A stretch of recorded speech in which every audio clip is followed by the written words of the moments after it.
Okay, welcome back to the third video. So देखो, मैं यहाँ पे बता रहा था different modes of transfer of heat. उसमें नंबर वन कंडक्शन। तो ये कंडक्शन का एग्जांपल है। कंडक्शन में एक्चुअली हीट जो है एक जगह से दूसरी जगह फ्लो हो रही है। बट ये कैसे होता है पता है? तो एक्चुअल में आप देखो अंदर इनसाइड देखो, समझ जाएंगे थोड़ा। सो मेटल में एटम्स या मॉलिक्यूल जो बोल रहे हैं वो अपने अपने, अगर हम लोग छोटा सा छोटा पार्ट समझे ना कोई भी सॉलिड का, तो एटम होते हैं। तो एटम क्या होते हैं? अपनी जगह पे फिक्स होते हैं। और इंटर एटॉमिक जो मेट इंटर एटॉमिक जो डिस्टेंस होता है ना, वो इसमें लगभग नहीं होता। और जो एटम होते हैं ना, वो अपनी जगह पे फिक्स होते हैं, मतलब वो अपनी जगह से मूव नहीं करते। तो जो हीट एक जगह दे रहे हैं, हम लोग एक जगह गर्म कर रहे हैं, तो हीट कैसे ट्रांसफ़र होती है दूसरे के पास पता है?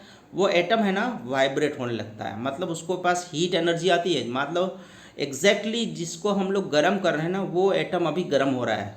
देखो कैंडल जहाँ पे है ना, एग्जैक्टली उसके ऊपर का जो एटम है ना, वो गर्म हो रहा है। तो वो एटम क्या करेगा? अब खुद इतना गर्म हो जाएगा तो एक्साइटेड हो जाएगा और वाइब्रेट करने लगेगा अपनी जगह पे ही, मतलब वहाँ से जाएगा नहीं कहीं पे। अब वो वाइब्रेट होता है तो उसकी एनर्जी ट्रांसफ़र होती लगती है, मतलब उसके पास जितनी एनर्जी है ना, वो वाइब्रेट होके उसके बाजू वाला जो एटम होता है ना, उसको ट्रांसफ़र कर देता है। फिर वो जो बाजू वाला है वो उसके बाजू वाले को ट्रांसफ़र करता है, और वो उसके बाजू वाले को, मतलब ऐसे ही क्या होता रहता है, एक दूसरे को पास ऑन करते जाते हैं। अगर मैं देखो एग्जाम्पल समझाऊँ ना, तो समझ लो, मान लो अगर मैं स्कूल में क्लास में पढ़ा रहा हूँ सपोज, और फर्स्ट बेंच में हूँ सामने, ठीक है। अगर मुझे लास्ट बेंच वाले को बुक देनी है, मान लो बुक कोई साइंस की पकड़ानी है, तो मैं कैसे दूंगा? तो फर्स्ट स्टूडेंट जो है ना मेरे सामने जो बैठा, उसको दे दूंगा। वो क्या करेगा? उठा के उसके पीछे वो ट्रांसफ़र कर देगा, और वो बुक उसके बाद वो तीसरे बच्चे को दे देगा। ऐसे करते करते लास्ट बेच तक वो बुक पहुंच जाती है। मतलब जो बुक है ना, वो सपोज लो हीट जैसा है यहाँ पे, एग्जाम्पल के हिसाब से आप लोग समझो। सो मेरे पास जो बुक थी वो सपोज हीट एनर्जी थी। वो हीट लास्ट बच्चे के पास कैसे पहुँचती है? तो इसी तरह एक बच्चा दूसरे बच्चे को जैसे बुक दे रहा है ना, वैसे दूसरा तीसरे को दे रहा है। इस तरह करते करते वो वहाँ पे पहुँच जा रही है।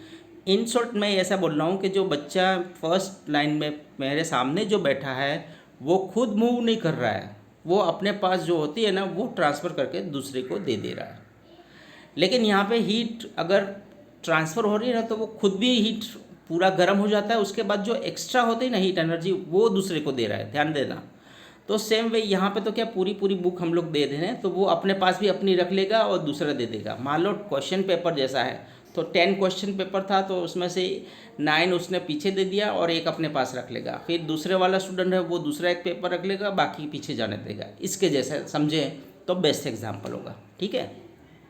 Okay, so this is the conduction of heat. और ये किस में पॉसिबल होता है पता है? जो एटम या मॉलिक्यूल फिक्स होते हैं, मतलब ये लिक्विड में या फिर गैसेस में पॉसिबल नहीं है, क्योंकि वो क्या है कि एटम खुद घूमते रहते हैं इधर उधर, ठीक है। तो ये वाला हो गया सॉलिड मटेरियल्स में जो फ्लो होता है heat, that is called as conduction normally, ठीक है। ओके, सो कंडक्टर भी आपको पता चल गया कौन कौन से कंडक्टर होते हैं जो हीट को अलाउ करते हैं पास होने, और बैड कंडक्टर मतलब इंसुलेटर होते हैं जो पुअर कंडक्टर ऑफ हीट है, ठीक है। वो दोनों आप लोगों को समझ में आ गई। चलो, अब इसके बाद जो दूसरा टर्म या पॉइंट होगा वो होगा कन्वेक्शन का। सो देखो ये कन्वेक्शन है, इसके लिए फिगर भी बताइए कैसे काम कर रहा है। सो देखो एक्चुअल में कन्वेक्शन का मतलब होता है the heat transfer due to the motion of its heated particle. Its heated particle means you know that during the summer we feel the hot blowing air। पता है गर्म हवा जो होती है ना, ब्लो होती रहती है, दैट वी कॉल एज लू, एल डबल ओ, लू बोलते हैं ना, लू लग रही है, बहुत गर्मी है। So that is because of convection. मतलब क्या है कि वो एक्चुअल में जो एटम या मॉलिक्यूल हवा में जो है गैस है, वो खुद गर्म हो जाते हैं, और एक्चुअली कार्बन जो होता है ना एनवायरनमेंट में, वो एब्जॉर्ब कर लेता है हीट जितनी भी होती है। तो वो खुद कैसा हो जाता है? हॉट बॉल बन जाता है, और कोल्ड की सीज़न में कोल्ड बॉल बन जाते हैं, ठीक है। तो ठंडी में हवा ठंडा एकदम लगता है ना, वो भी उसी के कारण। सो यहाँ पे जो एटम या मॉलिक्यूल है ना वो खुद गर्म होता है और खुद मूव करता है इधर से उधर। तो देखो यहाँ पे अगर देख रहे हो आप, तो हम लोग एकदम सिंपल सा एग्जांपल लें। मान लो इस बाउल की जगह पे एक बाउल है और उसमें मान लो मिल्क है। तो अगर हम लोग नीचे से गर्म करेंगे तो वो पूरी तपेली में जितना भी दूध होगा ना वो कैसे गर्म होगा पता है? सबसे पहले नीचे वाला जो मॉलिक्यूल होगा ना मिल्क का, वो गर्म होगा। फिर वो क्या करेगा, ऊपर की ओर चला जाएगा। फिर उसके जगह पे जो दूसरा ठंडा मॉलिक्यूल है ना वो आ जाएंगे, फिर वो गर्म होगा। इसी तरह पूरा धीमे धीमे धीमे एक एक जो पार्ट है ना मिल्क का वो गर्म होगा और खुद मूव कर रहा है। मतलब देखो आप समझो, मैं एग्जांपल दे रहा हूँ अभी कि मान लो वही सेम एग्जांपल दूँ क्लास का। अगर मान लो मुझे बुक जो है एक बच्चे से दूसरे बच्चे के पास पहुँचाना है, सबके पास पहुँचानी है मान लो बुक, तो क्या करूँगा पता है? हर बच्चा मेरे पास आएगा। एक्चुअल में जैसे फर्स्ट बैच वाला जो आएगा, फर्स्ट मेरे पास आएगा, वो बुक लेगा और चला जाएगा। उसके बाद जो नीचे वाला या दूसरा स्टूडेंट है जिसके पास बुक नहीं है वो मेरे पास आएगा, वो बुक लेगा और फिर चला जाएगा। फिर थर्ड स्टूडेंट आएगा, वो भी बुक लेगा और चला जाएगा। मतलब क्या, हर स्टूडेंट मेरे पास आएंगे और वो हीट जैसे हीट एनर्जी लेंगे। मतलब मैं बुक दे रहा हूँ उसको, तो वो बुक लेगा और फिर चला जाएगा। इसी तरह यहाँ पे हीट एनर्जी हो रही है ट्रांसफ़र। मतलब जो पार्टिकल्स या मॉलिक्यूल है, जो छोटे से छोटे पार्ट है जो लिक्विड का या फिर गैस का, वो खुद गर्म हो रहा है और गर्म होने के बाद मूव कर रहा है। ठीक है, तो ये वाला पार्ट हो गया कन्वेक्शन ऑफ हीट। ठीक है, water, milk, any other liquid या फिर गैस, कोई भी गैस होगी, सब में सेम प्रोसेस होती है, convection. So heat transfer is due to convection. देखो यहाँ पे जो दो बड़े अच्छे एग्जाम्पल आते हैं, एक sea breeze and land breeze. ये एक्चुअली होता क्या है पता है? इसका एग्जाम्पल अच्छी तरह फिगर भी है, देखो ये वाला। आप देखो डे एंड नाइट दोनों का पिक्चर दिया है। तो डे में क्या होता है पता है कि जब सन रेस ज़्यादा पड़ता है ना, तो जो लैंड वाला पार्ट है ना वहाँ पे हीट जल्दी फटाफट गर्म हो जाती है। सो पानी कैसा होता है पता है? बैड कंडक्टर होता है, वाटर। बट पानी और लैंड के कंपेयर में लैंड जो है जल्दी गर्म भी हो जाती है और जल्दी ठंडी भी हो जाती है कंपेयर टू द वाटर। तो डे में जब दिन होता है तो ज़मीन है वो गर्म हो जाती है फटाफट। मतलब क्या होता है कि यहाँ पे जो हॉट एयर होता है ना वो ऊपर चली जाती है। देखो नीचे वाले फिगर में रेड से दिखा है ना, नीचे से ऊपर की ओर एरो बताया है रेड लाइन से। तो ज़मीन वाला जो पार्ट है वो गर्म जल्दी हो जाता है, मतलब हॉट हो जाता है, तो वो हल्की हो जाती है तो ऊपर चली जाती है। अब इसी दरमियान जब ये हॉट वाट एयर जो है वो ऊपर जाएगी तो कोल्ड जो एयर होती है ना किसके ऊपर होगी? पानी वाले भाग पे, जो सी एरिया है या रिवर है, तो उसका जो वाटर वेपर जो बन रहा है या जो ठंडा हवा है ना वो कहाँ किसर आएगी? लैंड की ओर आएगी, क्योंकि उसे जगह मिल रही है। यहाँ पर लैंड पे खाली हो गई है क्योंकि लैंड वाली जो हवा थी वो ऊपर चली गई है। तो अब ये ठंडा वाला हवा कहाँ पे आएगा? ज़मीन पे आएगा। तो पता है हम लोग जब दिन में होते हैं ना तो मस्त ठंडा हवा आता है ना सी शोर के किनारे, वो इस रीज़न से आता है और ये ठंडा हम लोग कूल फील करते हैं। ठीक है, ये डे टाइम का हो गया। और जस्ट इसका उल्टा क्या होता है? रात को हो जाता है। तो रात में क्या होता है कि जो लैंड मास है ना वो जल्दी ठंडा हो जाता है। मतलब अभी भी जो सी वाटर होता है ना उसके ऊपर गर्म होता है। तो अब यहाँ पे यही होता है कि हॉट एयर क्या होता है? सी वाटर के ऊपर से ज़मीन की ओर आती है। देखो आप सेकंड फिगर में नीचे जो लास्ट वाली है ना हॉट लिखा है, वो लेफ़्ट से राइट की ओर मूव कर रहा है एरो में। और जो कूल जो हवा होती है जो लैंड पे होती है वो चली जाती है सी की ओर।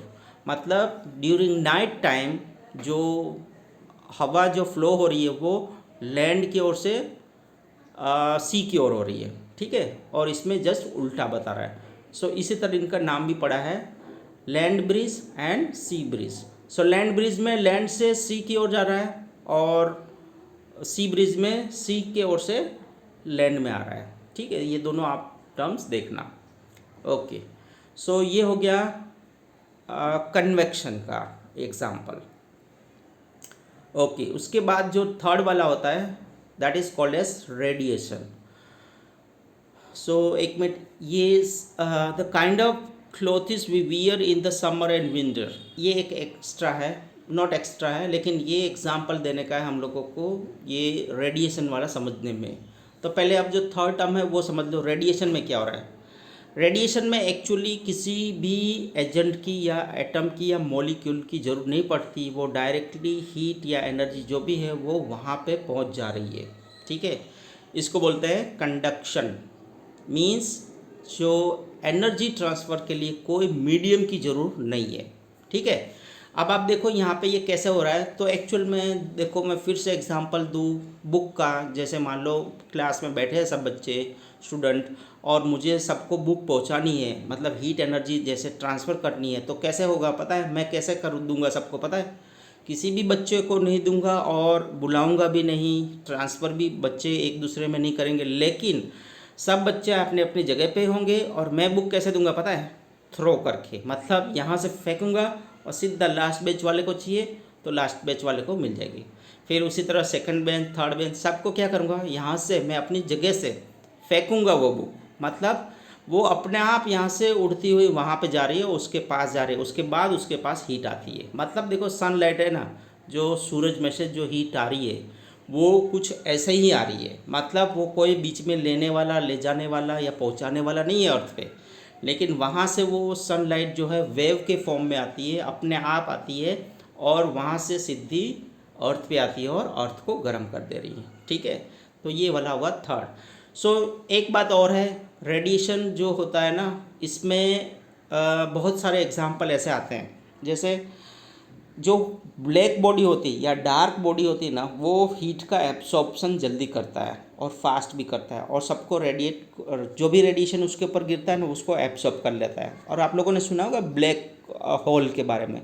तो ब्लैक होल एक्चुअल में क्या होता है, एकदम परफेक्ट ब्लैक बॉडी होती है, और उसके ऊपर कुछ भी जाता है ना तो वो सबको क्या करता है पता है? एब्सॉर्ब कर लेता है, वो अपनी बॉडी के अंदर खींच लेता है। ठीक है, तो ये वाला जो टर्म है ना, जो ब्लैक या डार्क कलर जितने भी होते हैं, इनकी प्रॉपर्टी ये होती है कि वो एब्सॉर्ब करता है हीट को। और जो लाइट कलर है, जैसे एकदम वाइट कलर होगा, तो वो क्या करता है? एब्सॉर्ब नहीं करता बट रिफ्लेक्ट कर देता है। तो देखो आप लोगों को शायद देखा भी होगा कि वाइट, हमारे घर के ऊपर भी वो जो पीओपी लगाया होता है, जो कुछ वाइट कलर के प्लास्टर या फिर वाइट कलर का कलर, या फिर अपने पानी की टांकी होती है ना, वो भी पहले ब्लैक होती थी, आप लोगों ने वाइट बनाना चालू कर दिया। रीज़न क्या है? तो उससे वो बॉडी गर्म नहीं होती। तो अगर जो टॉप फ्लोर पे कोई आदमी रह रहा है, मान लो, मतलब टॉप फ्लोर मतलब फ्लैट्स में 5th फ्लोर पे रह रहा है, तो उसको तो गर्मी ज़्यादा लगेगी ना, क्योंकि उसके ऊपर का जो छत है वो गर्म जल्दी होगा। तो वो लोग क्या करते हैं, उसको वाइट कलर से कलर कर देते हैं। सो क्या होगा? हीट, मतलब उन्हें गर्मी कम लगेगी। ठीक है, सो ये वाला एग्जांपल समझने के लिए है कि हॉट बॉडी या कोल्ड बॉडी है तो वो क्यों हो रही है, क्योंकि उसका नेचर ऑफ सब्सटेंस क्या है, मतलब वो लाइट कलर में है या फिर डार्क कलर में है। ठीक है, so light colour reflects, dark colour attract, मतलब वो खींचता है। और यही एग्जांपल है कि हमें समर में कौन से कैसे कपड़े पहनने चाहिए, वाइट कलर के या फिर लाइट कलर, और विंटर में क्या पहनना चाहिए, डार्क कलर, क्योंकि हमें गर्मी की ज़रूरत पड़ती है बाहर से, इसलिए हम लोग डार्क कलर यूज़ करते हैं वो विंटर में। ठीक है, okay. So black and white surface जो है, इसीलिए पता है एक चीज़ और एग्जांपल, हमारे कई जो किचन के जो बाउल्स, टेंसिल या कोई भी जो जिसमें खाना पकाते हैं ना, उनके नीचे वाला बेस जो है ना, वह ब्लैक कलर का होता है। क्यों? क्योंकि हीट वो पूरी एब्सॉर्ब कर ले, इसके लिए होता है। ठीक है, तो कई देखो स्टील की बॉडी होती है ना, तो उसका बेस जो होता है कॉपर का या फिर ब्लैक कलर का किया होता है। वो भी रीज़न इसीलिए क्योंकि वो गुड कंडक्टर है कॉपर स्टील के कंपेयर में, और दूसरी बात वो ब्लैक होता है तो वो ज़्यादा हीट एब्सॉर्ब कर लेता है। ठीक है, सो ये वाले एग्जाम्पल और इसके साथ कपड़ों वाला एग्जाम्पल भी मैंने दे दिया। ठीक है, why the woollen cloth keep us warm in winter, ये भी एक रीज़न है, क्योंकि आप लोगों ने इसके पहले वाले चैप्टर में भी देखा है कि जो वुलन कपड़े होते हैं उसमें एयर जो होता है ना वो ट्रैप किया होता है, बहुत सारा एयर, हवा फंसी होती है, और हवा क्या है, बैड कंडक्टर ऑफ हीट होती है। सो वो बॉडी को गर्म रखती है। ठीक है, सो ये पॉइंट हो गया लास्ट वाला, about the different kind of heat transfer. ठीक है, कैसे हो रहा है, means mode of heat transfer. Okay students, I hope कि आप लोगों को अच्छी तरह से समझ में आ गया होगा। Okay then, see you.